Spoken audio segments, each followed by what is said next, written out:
Alright, so we're going to go ahead and get started. Deputy Chief Matt Henson will lead us off. Chief of Police Anthony Cobb will follow to talk about the shooting incident of this afternoon. Please keep in mind we are still early in the investigation, so we are limited in just how much we can provide. But at this time, I'll turn it over to Deputy Chief Matt Henson. Thanks, Tom.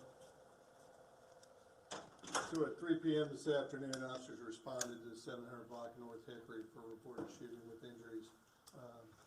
Officers arrived on scene and were met by a large crowd in the parking lot, consisting of approximately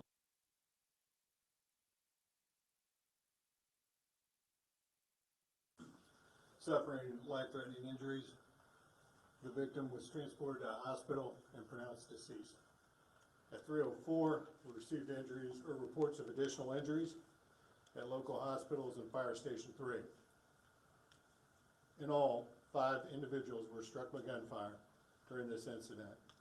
4 are in stable condition and at local hospitals, and 1 is deceased.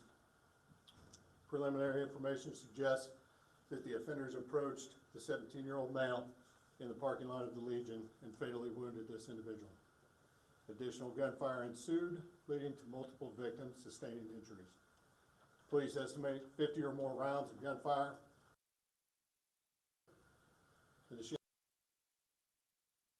and work to process this scene. No arrests have been made at this time, and the investigation continues. To reiterate, 5 victims were struck by gunfire during the incident, 4 of which are in stable condition, and 1 has been pronounced deceased. This time, I'll turn it over to Chief Cobb.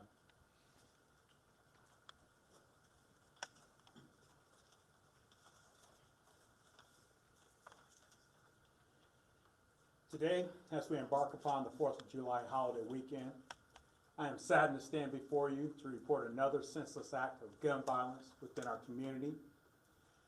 As stated, we have 4 individuals injured and 1 person a victim of gun violence. While we are in the early stages of the investigation, we do believe that this was an isolated incident. It was targeted attack in response to recent incidents of gun violence. In addition, we had a separate incident this morning that resulted in another gunshot victim for a total of 6 individuals injured by gunfire today. This incident,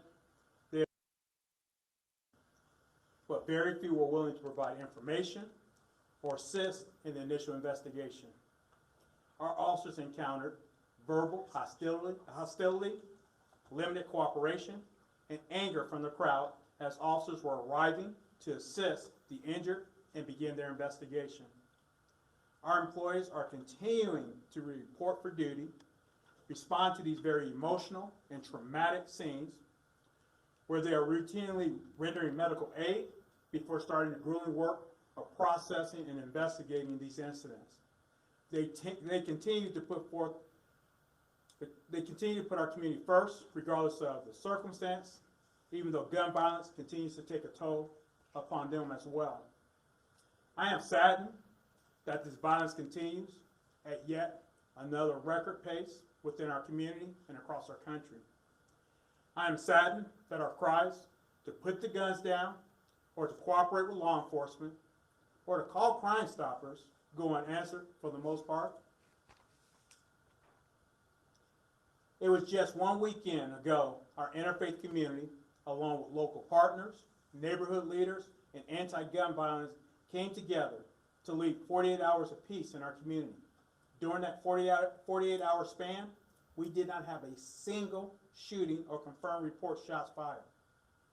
This was an important step within the efforts to stop violence within our community.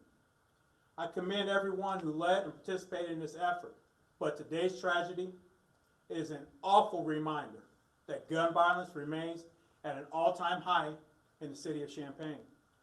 It's clear our work is cut out for us. It is also clear that we still have individuals who are choosing firearms over solutions. The best way for us as a community to begin reducing these number of tragic incidents is to identify those responsible and to share information or call Crime Stoppers at 217-373-TIPS to remain anonymous. At this time, Deputy Chief Henson and myself will take questions. Chief, you said this is retaliatory. Would you say are these gangs that are continuing to go back and forth? Are these just random people? Can you talk to that effect? What I can talk to is that we know that the incidents are related. Exactly how, we're still working through the investigation today. It's still early. We do know from people involved in prior incidents we've had, in recent, some of the areas we've had shooting, common names have come up. There are associates with each other. Are they gang involved? I be speculating at this point in time. I know they're family related, but can I say because they're in a family, they're in a gang? I wouldn't go that far, but we have had gang issues with some of the shootings, but that's not talking about today's or some of the issues that's related to it. Would you agree with that statement? Or? Yes, absolutely. We have had gang influence. You mind just coming up to the mic, Sure. sorry. Sure, we have had some gang influence.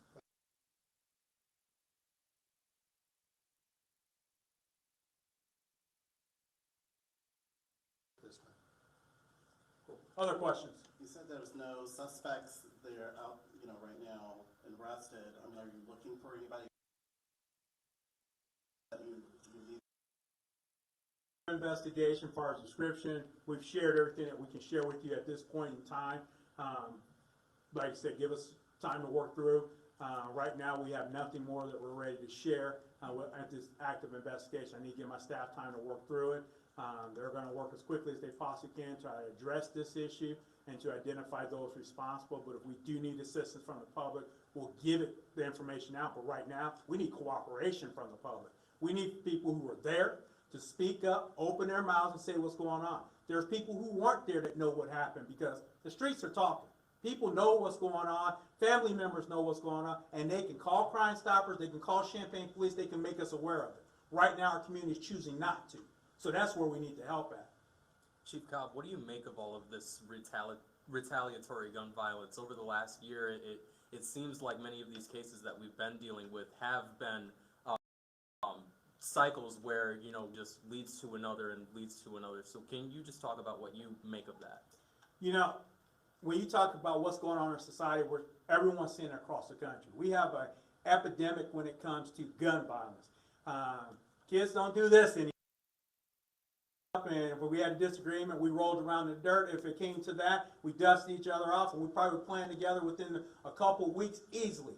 Not saying that. We're seeing people picking up guns, and they're making permanent decisions for temporary disagreements, because once you shoot someone and end their life, it's over. There's no do-over. This is not a video game. So thus is some of the problems that we're seeing from a society standpoint, but I would defer to university or somewhere else where the sociologists reside at. They can better break this down. I'm just a police officer, and from a police perspective, we need assistance from the public in order to solve these issues. We don't get to make it up. We have to have hard evidence. We have to have people that are going to come and testify in order to prove our cases in the court of law. And if we don't have that, there's not much we're going to be able to address to deal with the issue until we get that. We're continuing to work around the clock. We're working tirelessly to try to address it. I'm proud of the men and women who are out there making the sacrifices, coming back, working 10 and 15-hour days in order to address these issues, and they continue. We are not getting a reprieve. I understand we're coming out of the COVID pandemic. COVID is still here, but that pandemic has started in society. We worked through that, and gun violence continued through that, and it continues today. That's a problem. Chief, you said in this incident, I think you said 50 rounds of gunfire. We've had other shootings where there's 60 or more, 70 or more. We've been told in the last couple of days you guys have taken some fully automatic weapons off the streets. Can you talk to me about what types of guns are being used in these crimes, or are we seeing multiple shooters at this crime? One gun doesn't just fire 50 rounds. No, I agree. One gun doesn't. There are multiple shooters involved. This incident definitely involved multiple shooters. We're seeing guns. We have taken devices off guns that makes a semi-automatic gun fully automatic. We've talked about that and shared information about that in the past as well. So those are some of the things that we are seeing popping up in our community. But the availability of guns and the way guns are shuffling across our community, and when I start talking community, I'm talking broader than the city of Champaign, we're seeing guns getting cycled. That is a concern. That is an issue. And if we can stop people getting them, We need lawful gun owners to be responsible gun owners. Lock your guns up. Don't leave your gun in your car and leave your car unlocked, and then your car get broken into and your gun is stolen. We've had those reports as well. We need people to be responsible about it. If you're not going to be a responsible gun owner, surrender your gun to the Champaign Police Department. We'll take it and we'll get it destroyed. Surrender to your local police department and don't leave guns unattended. We need to be responsible about the tools as far as weapons that they're going to be used for in our homes. If we're going to keep them as self-defense, hunting, this and that, they need to be kept responsible and kept safely. We'll do a couple more. Go ahead. Were any weapons recovered at the scene, and Early in the investigation, not going to get into the weeds on it. what are your concerns going into this long weekend in the summer about violence? Obviously, I got major concerns. I'm standing here before you at 7:30 in the evening on a Friday night, the start of a holiday.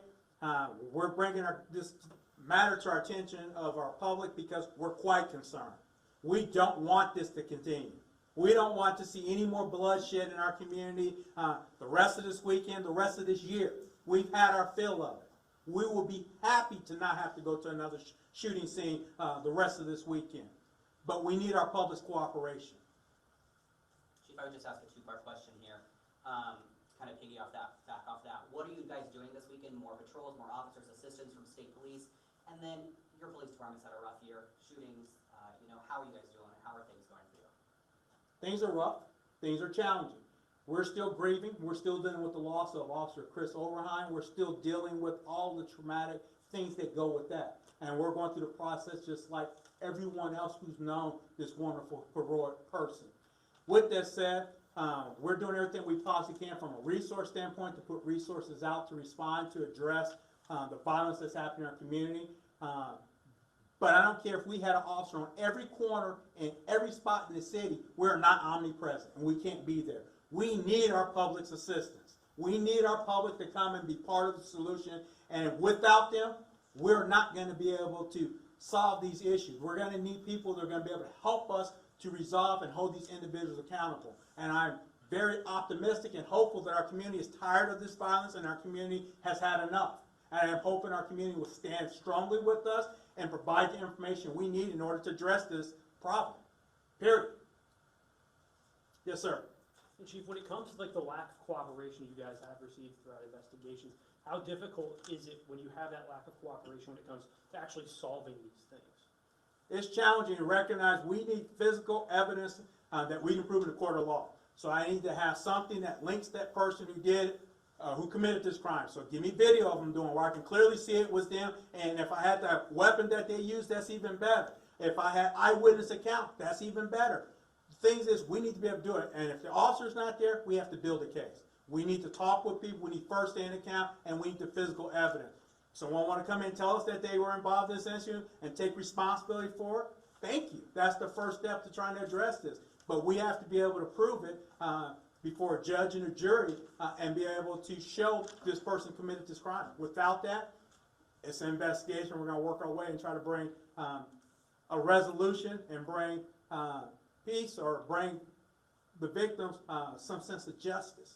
Families are hurt. Families are seeing loved ones getting hurt, and they would love to see someone held accountable for this so they don't have to rely upon street justice. We'll do one more.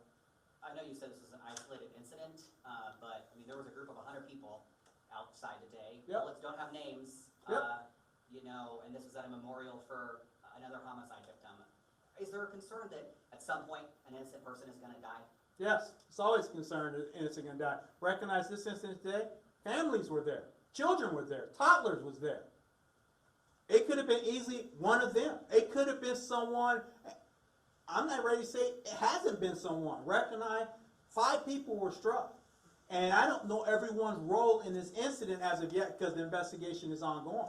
And it's possible we might already have an innocent struck. And it wouldn't be the first time in our community. So that's very concerning when we see that. It's concerning from a law enforcement standpoint because we're responding to these chaotic scenes. And sometimes our officers are just minutes away. Just seconds away. And in some cases, they're there when some of the shootings happen. Now they're in a situation they got to address and deal with it. That's concerning from them. That's traumatic and stressful as well if they have to engage and deal with that and put it in a shoot or don't shoot type situation. Those are all concerning for us. Don't get me wrong. My people are well-trained, and I am proud of them, and they're gonna show up and do the best possible job that they possibly can. But the short of it is, they're human, and they don't wanna be put in these situations. They want our community to be safe. They want to provide support and aid to our public. But our public has been hostile and treating them like they're the villains. They are not villains. They are public servants, and they truly wanna serve the public. Allow them to do their job.